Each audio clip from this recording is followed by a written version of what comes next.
What's up, everybody, and welcome back to another movie review. I'm Chase Lee, reviewing for DallasMovieScreenings.com, and the movie I want to take a look at right now is Don't Let Go. Now, this one comes from Briarcliff Entertainment. It is directed by Jacob Estes, and this one stars David Oyelowo as a detective who has a really strong bond with his niece. You know, they look like they have a really nice family bond there, and then something happens with his niece and her family, and they're all just slain. The whole murder happens in their house, and so he's trying to figure out what happened to them, what was the motive, who was the killer, all that stuff a detective would want to figure out. As he is contemplating on what happened to her, he gets a phone call from his niece. She is talking to him 3 days in the past on an alternate timeline, but it's in the same reality. And so he has to kind of convince her what is happening and then tell her, hey, you're going to die unless you do something about it. I'm trying to help you and ultimately try to break this vicious cycle and maybe be with his niece once again. So that is your movie. That is your setup. There were three things going into this movie that I, had going for me. The trailer was fine. I didn't think it was anything special, so I thought the marketing was kind of bland for this movie. It is also got Blumhouse Tilt as a name under the distribution, which, Blumhouse, cool. I'm willing to give them a chance because I like what Jason Blum's doing over there. He pushes out movies that maybe some people may have not heard of. Maybe it's a smaller film and sees what sticks. And I appreciate that while still making, mid-sized movies. So you got that going for it. And then the director, Jacob Estes, directed one of my favorite movies ever because I've rewatched it a million times. I don't know why I like it so much, but it's called Mean Creek. Came out in 2004. A really kind of dark adult movie, that kind of played out like Stand By Me. I haven't seen it in a long time, but it's a really great movie. Check it out if you haven't done so. So those are the three things going into it. After seeing the movie, I gotta tell you, the movie's fine. I mean, it's one of those things to where I wouldn't even recommend it for matinee. I would say it's a really good, strong rental movie. It's a brisk little movie, a good little crime thriller that you could play off into the background while you're doing stuff.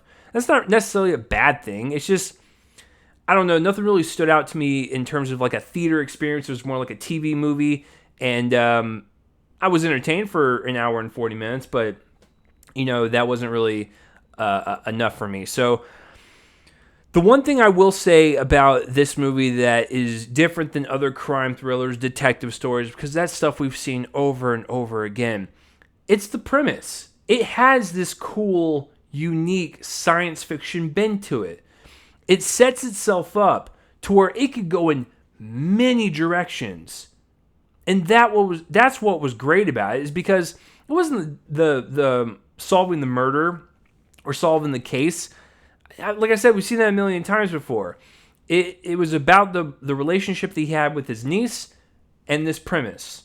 And I think on a premise level, it kind of just hits the surface and doesn't really do anything else with it, which is kind of frustrating because when you watch the movie, you're like, okay, this is really fun. I'm liking the route they're going with it.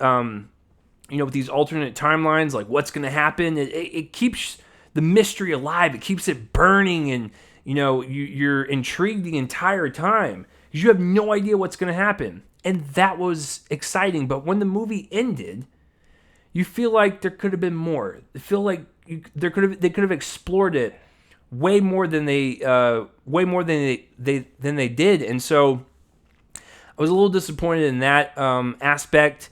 Because even when the movie ended, you feel like that's the way it was going to end. But once again, it's just kind of like so many possibilities with this. I mean, there was a couple times where a certain character may have died, and maybe their soul was kind of regenerated in another timeline.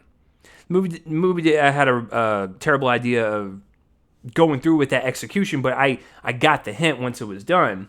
But like stuff like that.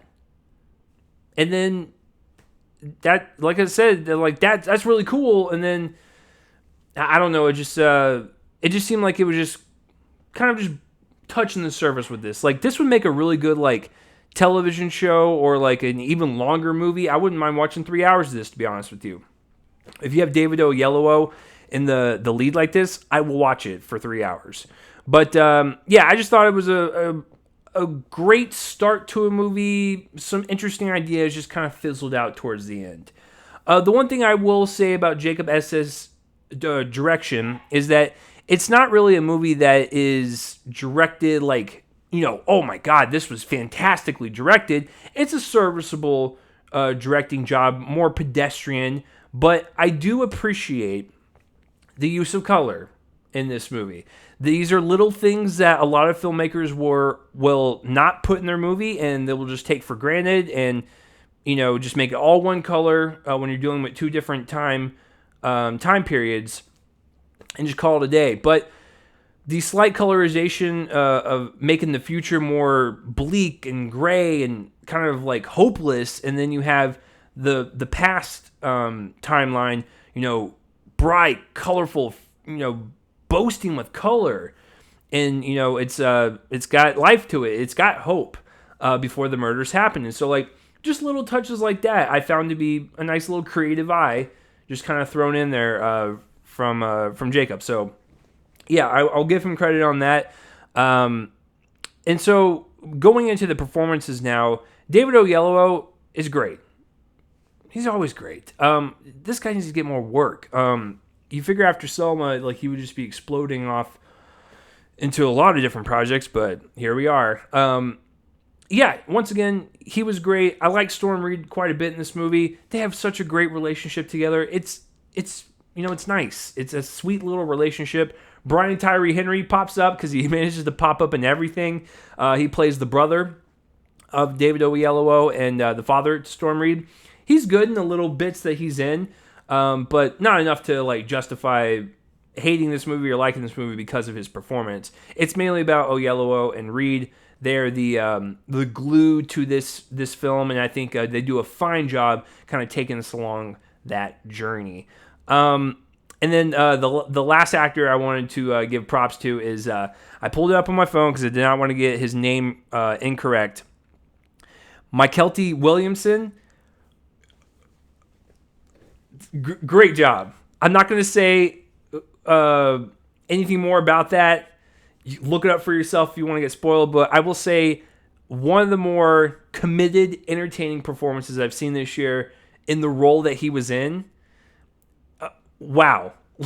Some like goofy at times, sure, but threatening and kind of just very likable at the same time. Like he was kind of like that cop that you want to hang out with, but in the back of your mind that he might be a little sketchy type of deal. So I just thought he was definitely committed. That's all I'll say. But yeah, I really enjoyed him in the core two of the film.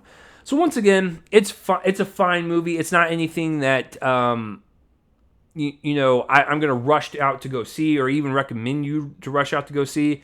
And as the producers of this film are watching this, you're like, all right, no more reviews for this guy. Because I'm recommending you not to see it in theaters. But I will say, if you want to, a matinee is fine. If you were curious, go support this movie, I would say. But if you're asking me if I would want to watch this again in a theater, no, a rental is just perfectly fine. So that is my review of Don't Let Go. What did you guys think of it, or have you even heard of it? Comment that place right below my face and let me know.